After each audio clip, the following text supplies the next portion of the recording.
So let's try to look at this question for isolation, the part of sector. So it is saying the following diagram is the sector OAB of a circle has radius r and angle LB, which is equal to 63 degrees. So this is the sector. Now, the question is saying given that the area of the sector AOB is 66.55 centimeters squared, calculate the radius given that pi is equal to 22/7. So immediately you just see the points. Ooh. You can say this question is difficult. So what you need to do here, first thing you need to remember the formula. So area is given by pi divided by, let me say theta divided by 360 degrees, then multiply by pi, multiply by r squared. This is the formula. So whenever you have been given the number in decimal point, you have to convert that number into a fraction. So we have 66.55 centimeters squared. So we have to convert this one into a fraction. So since it is having two decimal places, this one is in hundreds. So it has to be 6,655, then divided by 100.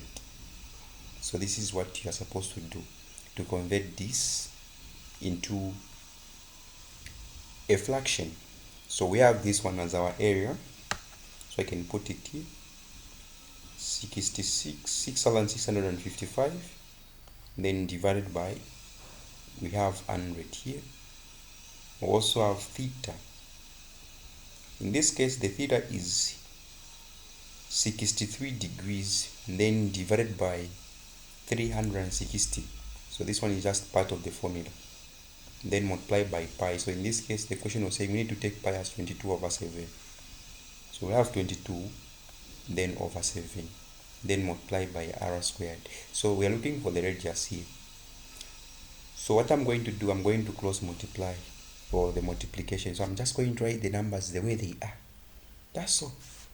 So these numbers, so here you can just imagine that here we're having 1. So you can multiply 360 multiplied by 7 multiplied by this number, which is 6,655. So what do we have? We have 6,655, then multiplied by 360 multiplied by 7, and then this is going to be equal to, so we have also 100 here, 63 as well as 22. So we have 100 multiplied by 63 multiplied by 22. Then we can say, let me just move it a bit. Okay, let me just put it down here. Okay. Then we also have the radius, which is r at the end. So multiply by r. So what are we looking for? We are looking for a radius. So I'm just going to do division here. Then divided by 100, multiply by 63, multiply by 22. Then same here, I'm going to divide by what I have here. So I have 100, I also have 63, I also have 22. So these, so I have that and also this, they are going to cancel each other. And then what am I going to remain with? I'm going to remain with r squared. So we have r squared, which is going to be equal to, now at this point we can reduce the numbers. So let me just erase this part and then take that one to be part of this. Okay, so let me just put it here, and then also 7 has to be on this part here. So this is what we have, isn't it? So it's just a matter of us now reducing these numbers. So how do we reduce these numbers? So we have this 0 here and this one here, they can cancel each other, isn't it? Yeah, they can cancel each other. So what are we going to remain with? We are going to remain with 36, also have 22 here, 63, also have 10. So we can see that 2 can go into this number here, or 3 can go into this number, where we can say 3 into 3 what are we going to get? We are going to get 1. Then 3 into 6, what are we going to get? We are going to get 2. So this is 12. Then which one are we going to use? We are going to use this one. 3 into 6, what are we going to get? We are going to get 2. 3 into 3, what are we going to get? We are going to get 1. So this is 21. So let me just write for the sake of understanding. 6,655, then multiply by 12, multiply by 7, then divided by, remember here we have 10, then here we have 21, then here we have 22. So from there, what are we going to do? We know to say that 7 can go into 7, 1. Then 7 can go into 21. How many times? 3 times. So this is what we have. So from there, we can also say 3 can go into 3 how many times? 1. 3 can go into 12 how many times? 4 times. Okay, let me write what I have for the sake of understanding. 3,655 multiplied by 4, then divided by, so what do we have? We have 10, we also have 22. So let me just write it properly. We also have 22 here. So here we can see that 2 can go into 10 how many times? It can go into 10 5 times. Then 2 into that one, we are going to say 2. 2 into 2, that is 1. Then 2 into 22, that is going to give us 11. Okay, so this is 11 and this is what? 5. So those are the things that we are remaining with. But on top here, we are just remaining with 6,655. Then on the down part here, we are remaining with 5 as well as 11. So let me now start dividing now this 5. So 5 into 5, what am I going to get? I'm going to get 1. Then 5 into 6, what am I going to get? I'm going to get 1, remainder 1. So this is going to become 16. So 5 into 16, I'm going to get 3, remainder 1. And this is going to be 15. So 5 into 15 is going to give me 3. Then 5 into 5, remainder 0, isn't it? So if just write 0 here, this one is going to be 0, 5, as same as 5. So 5 into 5 is going to give me 1. So what are we remaining with? We are remaining with now 11 on the down part here. So I can say 11 into 11, that is 1. 11 into 13, what am I going to have? I'm going to have 1, then remainder 3. Okay. Then from there, is it remainder 3? No, it's remainder 2, not remainder 3. Remainder 2. And this is going to be 23. So you can see that 11 can go into 22. How many times? 2 times. But this is 23, meaning to say we're going to remain with 1. So this is going to be 11. So 11 into 11, that is 1. So we have 121. So we're just going to find the square root of 121. So to find the square root of 121 is just very easy. 121 is exceeding 100. So the square root of 100 is what? The square root of 100 is 10. So you can't start by trying 10. Try 11. If 11 fails, try 12. But you know to say that the square root of 144 is 12. So this one is exceeding. It is exceeding. When you say 144 is exceeding 122. So we have to try 11. So 11 multiplied by 11 is going to give us this one. So you just have to find the root of that. So R is going to be 11 centimeters. So this is how you're supposed to answer that. So for the second one, it is saying solve the equation. So we have to solve the equation. So we have x, then 3 over 2 is equal to 8. So as you all know to say that this x to the power 3 over 2, it can be written as, since this one here is a 2, so it's representing the square root, then square root of x, then we can say open and close bracket to the power 3. Then additionally, you also know to say that this 8 here can be written in form of base 2, where we can say 2 to the power 3.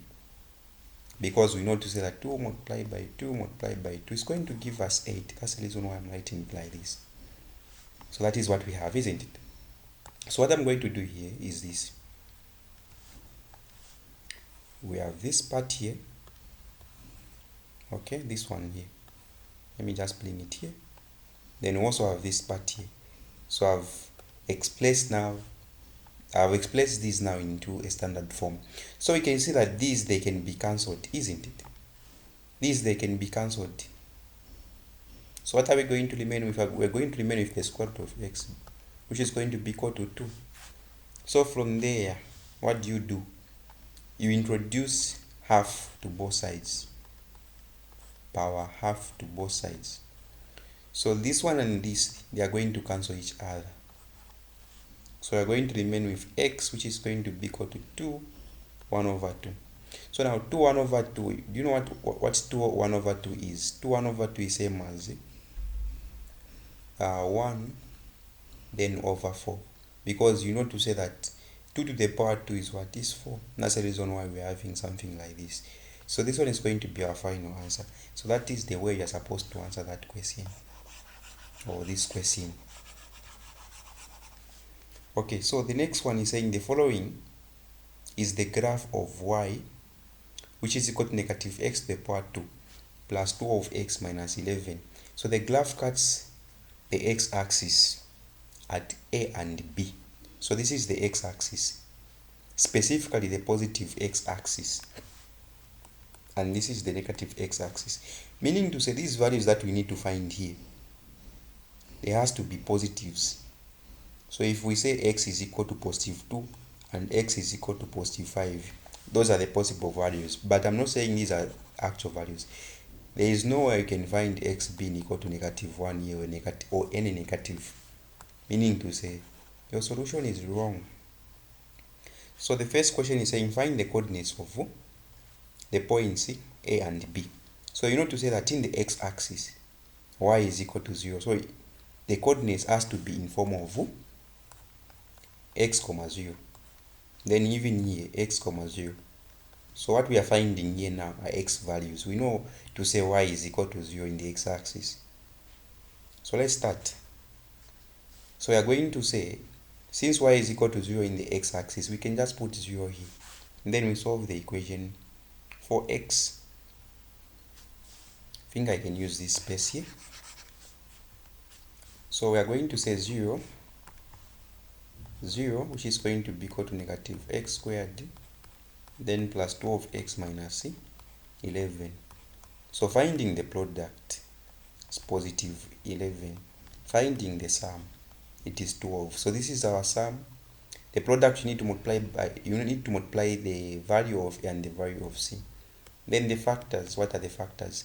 So two numbers that we're going to multiply to get 11, and two numbers that we're going to add to get 12.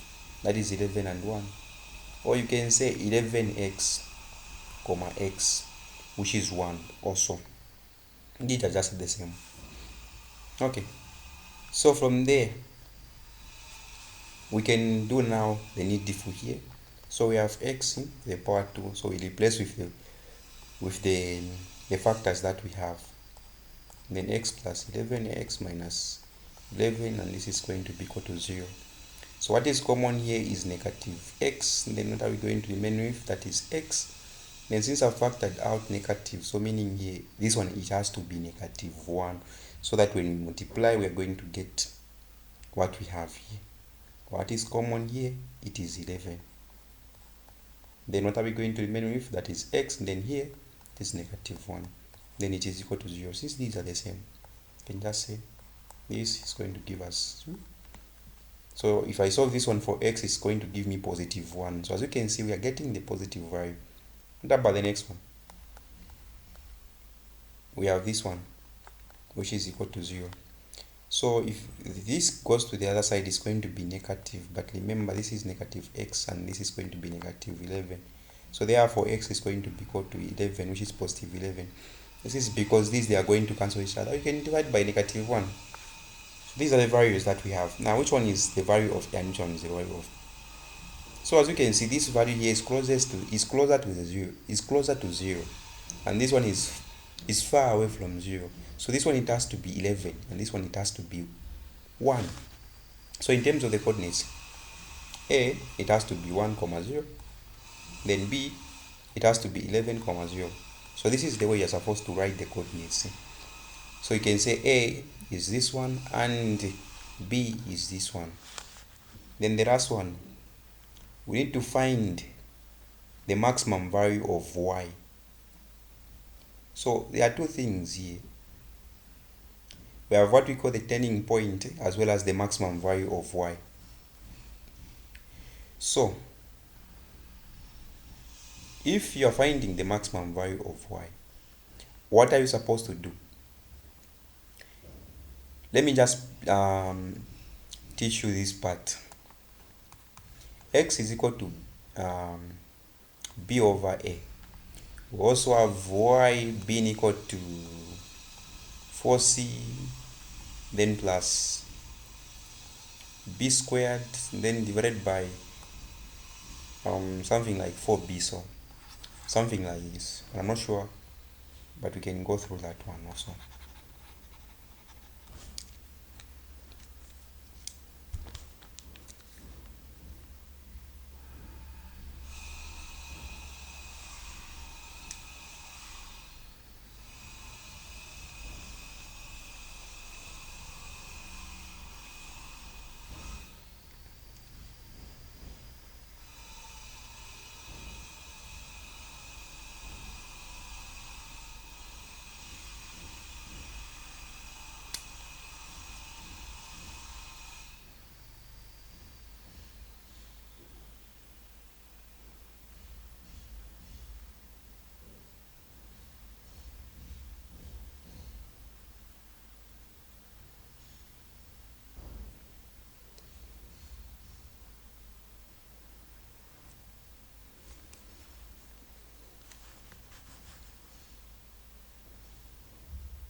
So for us to find the value of the maximum Y, the first thing we need to find the value of X. So this one can be the minimum as well as the maximum that will occur at the vertex. So what you need to do is you need to find the value of X. X is equal to, so you need to use the formula negative B then divided by 2A. So these values for B and A are going to come from the original function that we have. So it is like this: ax squared then plus bx then plus c. So in this case the value of A is negative 1 because the coefficient here is 1. Then the value of B here is just going to be 12. Then the value of C is negative 11. So replacing in this formula, what are we going to have? We're going to have negative 12 then divided by 2 multiplied by the value of A, which is negative 1. As the result, what are we going to have? We're going to have 6. Because you and I, we know to say that these negatives, they're going to cancel each other. And then 12 divided by 2, that is 6. So now we can find the value of Y, the maximum. So Y is going to be equal to, now we can insert this value into the formula that we have. Okay. So the formula is like this. Then this is x, then minus 11. So Y is going to be equal to negative, then open bracket, we put, since this one is the value of x, so we are going to put it where we are having x. Then minus 11. So we have to show all these steps. And then from there, this one is going to give us 36. So it's going to be negative because negative is outside, negative 36. And then for this one, this is 12, this is 6. So this is going to give us 12, 1. This is going to give us 72. So it is positive 72. And then minus 11. So when I add this one plus that, I'm going to get 47, negative 47. So I have 72 minus 47. So I can do the math here.